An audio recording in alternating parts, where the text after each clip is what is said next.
Boa noite, seja muito bem-vinda, doutora Fabiana. Boa noite, Rejane. É um prazer estar aqui no Momento Jurídico.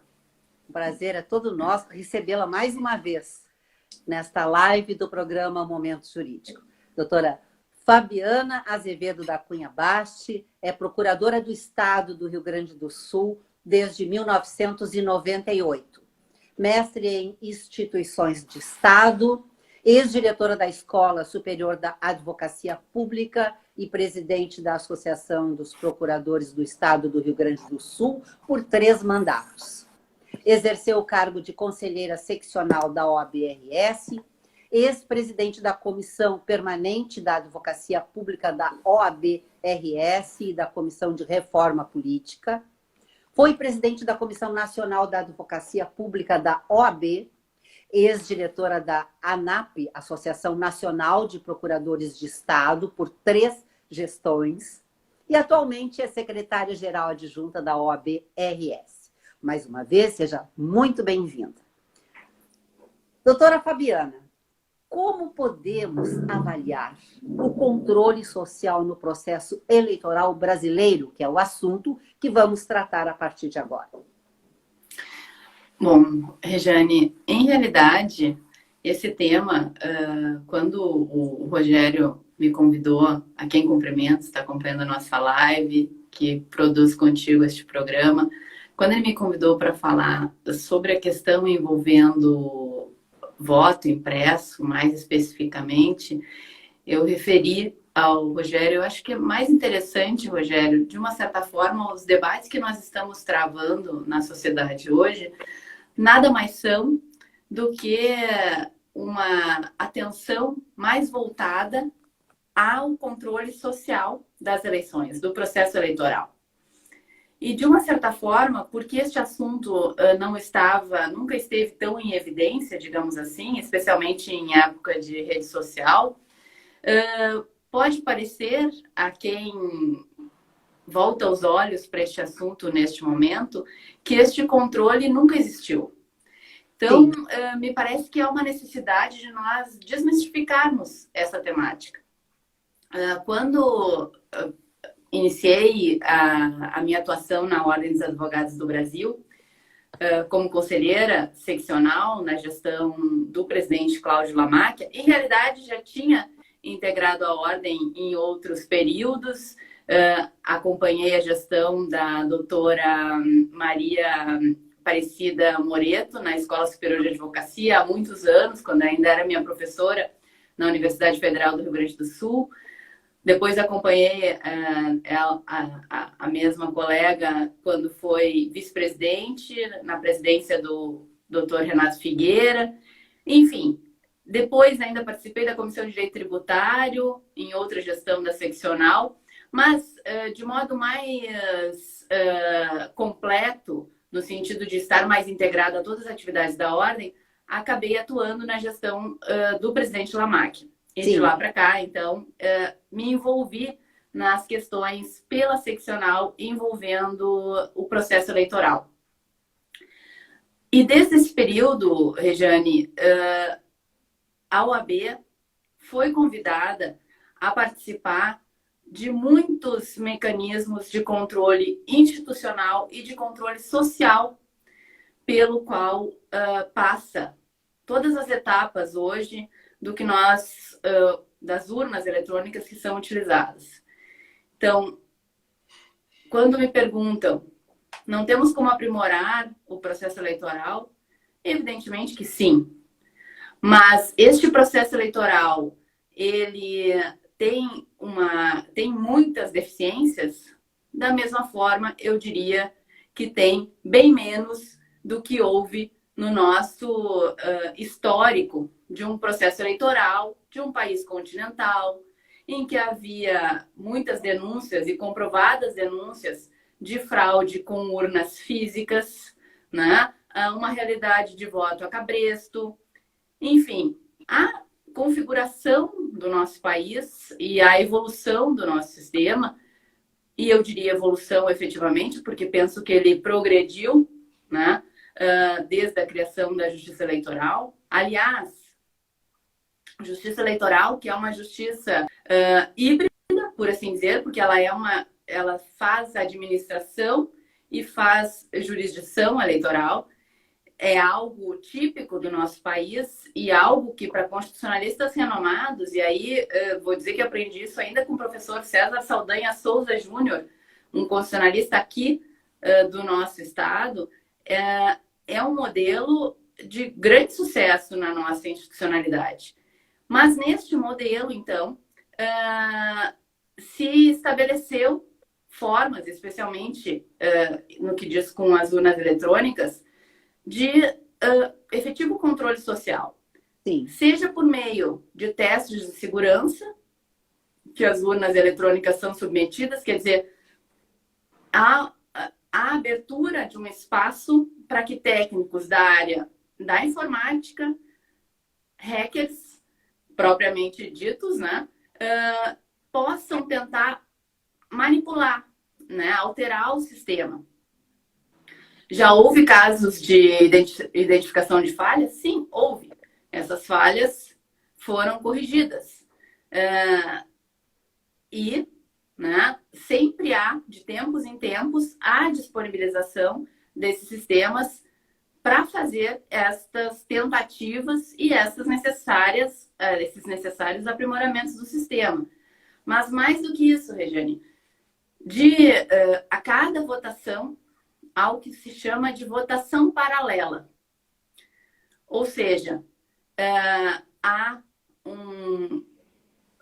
um pouco antes das eleições, são sorteadas aleatoriamente urnas. E estas urnas são buscadas pela própria Justiça Eleitoral dos locais em que elas efetivamente são usadas. Então, eram urnas que estavam prontas para terem votos nelas depositados. Então, isso se faz aqui na sede do Tribunal Regional Eleitoral do Rio Grande do Sul, acompanhado, e por que digo controle social? Porque acompanhado não só por servidores da Justiça Eleitoral, mas por fiscais dos partidos políticos, pelo Ministério Público Eleitoral, por qualquer cidadão que queira acompanhar e pela Ordem dos Advogados do Brasil. Então, na última década, pelo menos, né, eu posso dizer de conhecer de fato, porque participei de mais de uma ocasião da votação paralela. Então, o representante da Ordem está lá, vê o sorteio que é feito, servidores da Justiça Eleitoral vão até este local, que pode ser daqui, vamos supor, Uruguaiana, né? Vão de helicóptero até lá, pegam esta urna, trazem para o local da votação paralela e se começam a inserir votos, que não serão computados, por óbvio, né? Nessa urna, sabendo quais são esses votos, né? Para exatamente no final da votação, quando emitido o boletim de urna, poder se conferir se realmente os candidatos que foram votados individualmente, de forma manual, né, são aqueles que efetivamente receberam os votos pelo boletim de urna. Essa é, por exemplo, uma das formas de ter aí a confirmação por amostra, por óbvio, né, por amostragem, de que estas urnas, o sistema destas urnas realmente está funcionando adequadamente. Sim. Além disso, as formas de controle social neste processo, como funcionam? Essa é uma das formas. Outra forma. Todas as urnas, os partidos políticos podem e devem, e indicam de regra, fiscais para acompanhar o funcionamento de todas as urnas. E estas urnas, todas elas emitem um boletim de urna. Então, nas últimas eleições, por exemplo, né, o que aconteceu? Demorou para nós termos a totalização dos resultados. Por quê? Porque, diferentemente de outros anos, em que a totalização era feita pelos tribunais regionais eleitorais, as votações municipais. Neste ano, essa totalização foi centralizada no TSE. E sabe-se, né, que houve tentativas, então, efetivamente, de violar esse sistema. Em realidade, tentativas que nós conhecemos e são comuns, digamos assim, de tentativa de violação do sistema, sobrecarregando esse sistema. Então, ele fica lento, né? Sim. E isto demorou muito lento, e isto demorou, então, a possibilitar a totalização. Mas os fiscais dos partidos teriam os boletins de urna e, de regra, seriam capazes de fazer a totalização e conferir se aquela totalização, depois divulgada pelo Tribunal Superior Eleitoral, corresponderia à soma, efetivamente, dos boletins de cada urna. Aliás, urnas eletrônicas que nós também há muitos anos utilizamos nas eleições da própria OAB. Então, é muito fácil, na verdade, conhecer esse sistema de totalização para quem lida, inclusive, nas eleições de sua entidade de classe, com esse sistema, não é, Regiane? Nós lá, em cada mesa, nós temos também, né, fiscais, quando se está em processo de eleição, aí fiscal de cada chapa, né, que também pega o boletim de urna e nós vamos totalizando e, ao final da eleição, conseguimos verificar se aquele dado lá que nos é dado naquele painel eletrônico, vocês já estiveram lá no acompanhamento do resultado das eleições da OAB, exato. Se aquele dado que é nos passado no telão, que é um dado totalizado pela Justiça Eleitoral, né, que institucionalmente se põe à disposição da seccional, solicita-se, né, se aquele dado lá fecha com os dados que nós já temos em meio físico, que é o boletim de cada urna, que cada um fica responsável, cada fiscal fica responsável por passar numa mesa eleitoral e pegar o boletim de urna, porque nós também totalizamos, também comparamos resultados.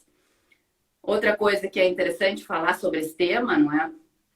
É de que as urnas eletrônicas, elas não são conectadas à internet, né? Então, isso garante muito mais segurança ao sistema. E como digo, a totalização, sim, se nós formos fazer remotamente, ela tem uma conexão, mas de qualquer forma nós temos outros mecanismos que nos permitem fazer esse controle no que diz com a totalização, que são esses que eu acabei de explicar até agora. Qual é a questão que envolve imprimir voto? Não seria, assim, nós teríamos, tem a questão do sigilo, mas essa é uma questão, de uma certa forma, que se pode superar, porque quebra de sigilo é possível em qualquer sistema, verdade seja dita. Exato. Mesmo pelo boletim de urna, enfim, né? Há quem demonstre que nós poderíamos quebrar o sigilo do voto.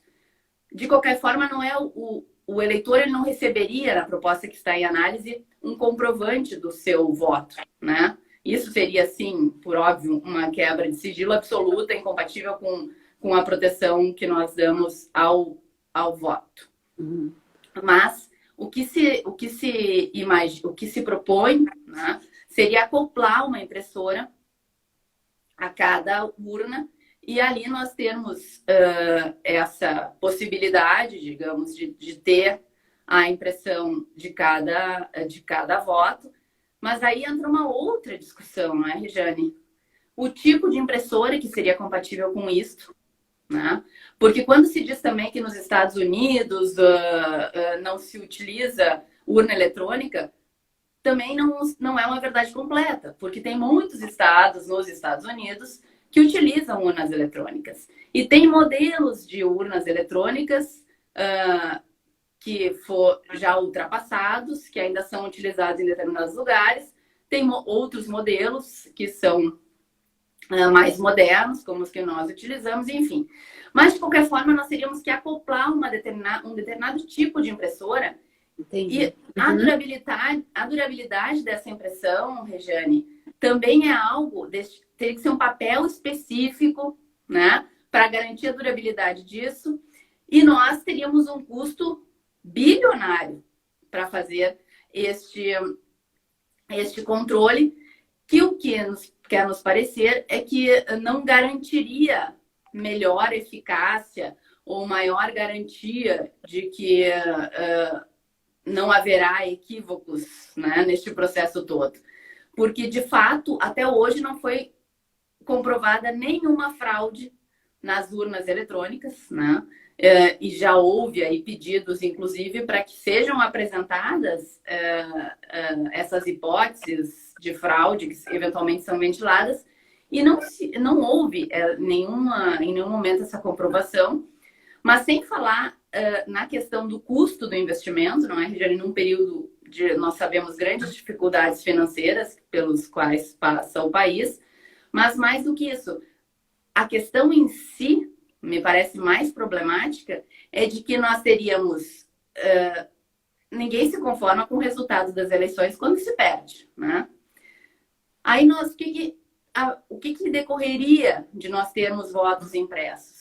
Certamente teríamos pedidos de recontagem. Recontagem, exatamente. E aí nós teríamos ação humana, porque essa recontagem, num sistema de impressão que teria que se fazer essa leitura, entra ação humana. Qual é a grande diferença de nós termos essa checagem de um grande volume de dados, número de municípios que nós temos, número de eleitores imensos, todos informatizados? É da rapidez e da, em tese, confiabilidade. Até hoje é confiabilidade. Por isso a importância desse controle social que eu falava até agora. De testagem do momento, né? De ter um teste de segurança, depois de nós termos votação paralela. Qual é a vantagem disso? É a rapidez e a maior confiança, porque nós sabemos que erros humanos são mais possíveis e já foram historicamente notados e comprovados com ação humana neste processo. Nós somos falíveis. Muito mais falíveis, nós sabemos, que inteligências artificiais, se bem montadas e se bem protegidas. Evidentemente que há todos os riscos cibernéticos que cada vez mais nós estão se aproximando de nós, né? Nós estamos tendo mais contato com os riscos cibernéticos. Mas aí, riscos cibernéticos, talvez, não é, Regiane, de uma justiça 4.0 que se acelerou muito num período de pandemia, num volume muito grande, talvez num sistema que não estivesse preparado para isso. E se fala muito, né, especialmente no ataque que nós tivemos aqui na Justiça Estadual. Mas é uma outra questão. Acho que nós precisamos dividir os assuntos e não tratá-los todos de uma forma conjunta, porque realmente, em relação aos 25 anos da urna eletrônica, há muita história e muita garantia, digamos assim, da lisura desse processo, daí ele continuar sendo feito até hoje. Então, acho que é importante a gente falar dessas formas de controle social, exatamente para entender que isso se fala sem nenhuma conotação político-partidária e realmente uma entidade até hoje de muitos momentos, isso não é de agora. Lá em 2008 foi o doutor Arnaldo Guimarães que participou da votação paralela pela OAB. Depois nós tivemos o doutor Paulo Cardoso Moreira de Oliveira acompanhando, eu mesma. Enfim, são vários colegas com um histórico de dedicação à advocacia, à OAB, que têm acompanhado esse processo. Então, é nesse sentido que é importante trazer esses esclarecimentos a todos que acompanham o programa Momento Jurídico. Sem dúvida. Lembramos que o programa Momento Jurídico tem o oferecimento de Zafari Bourbon, Economizar e Comprar Bem, e Catu Seguros, Vida para toda a Vida, Caixa de Assistência dos Advogados da OAB-RS e a APMPA, Associação dos Procuradores do Município de Porto Alegre. Gostaríamos muito de agradecer a tua brilhante participação, como o Rogério Noschen, que entrou aí e falou, lhe cumprimentando e também está lhe enviando um grande abraço. Muito obrigado por ter aceito o nosso convite para participar de mais uma live. E lhe convidamos para conhecer o nosso site, www.momentojuridico.com. Ali tem notícias pontuais sobre o direito, justiça, Estado, tem comentários e vídeos também recentes da nossa programação. Muito obrigada, até a nossa próxima oportunidade. E agradecemos a todos que estiveram aqui conosco, não é? E que vão nos acompanhar também, porque daqui a pouco já estará no IGTV do @programa MJ essa nossa live, doutora Fabiana. Foi uma honra, Regiane. Obrigada pelo convite, ao Rogério, a ti. Estou sempre à disposição. É um prazer conversar com vocês e com o público que acompanha as atividades do Momento Jurídico, que está sempre presente nos eventos, nos grandes eventos jurídicos da nossa cidade e espero do nosso estado. E espero que voltemos logo em breve, Regiane, a nos encontrar presencialmente. Foi uma Deus honra quiser. E fico sempre à disposição. Muito obrigada. Um forte abraço. Abraço. Boa noite.